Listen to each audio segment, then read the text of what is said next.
आज का शुभ संदेश, कषाय मुक्ति सच्ची मुक्ति। हम मुक्त होना चाहते हैं।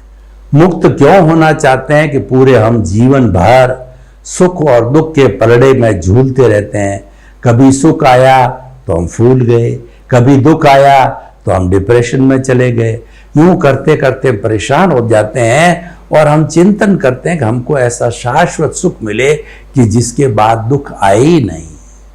तो ये कैसे प्राप्त हो सकता है? ये सनातन सत्य है, सनातन सत्य से शाश्वत सुख मिलता है। तो ये हमें मुक्ति की ओर ले जाता, मुक्त होना चाहते हैं।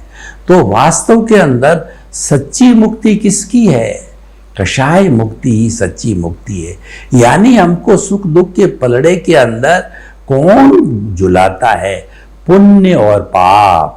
ये जो हमारा कार्बन शरीर है, कॉजल बॉडी लिंग शरीर, कारण शरीर, कर्म शरीर है, कार्बन शरीर है, और ये जो है वो हमें घुमाता है और वही हमें बांधे रखता है। जब हम इससे मुक्त हो जाते हैं, इसको कषाय बोला जाता है। इसको राग द्वेष कहते हैं, इसको क्रोध मान माया लोभ कहते हैं, इसको मोह का संसार कहा जाता है।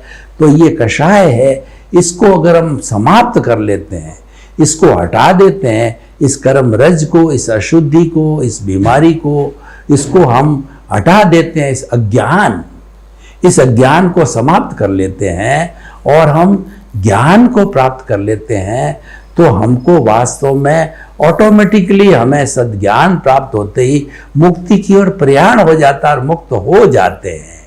तो देखिए कि वास्तव के अंदर न तो सच्ची मुक्ति आत्मा की होती है, न सच्ची मुक्ति शरीर की होती है। सच्ची मुक्ति होती है अज्ञान की होती है, और सच्ची मुक्ति होती है वह हमारे इस कषाय तत्व की होती है जो कि जड़ तत्व है।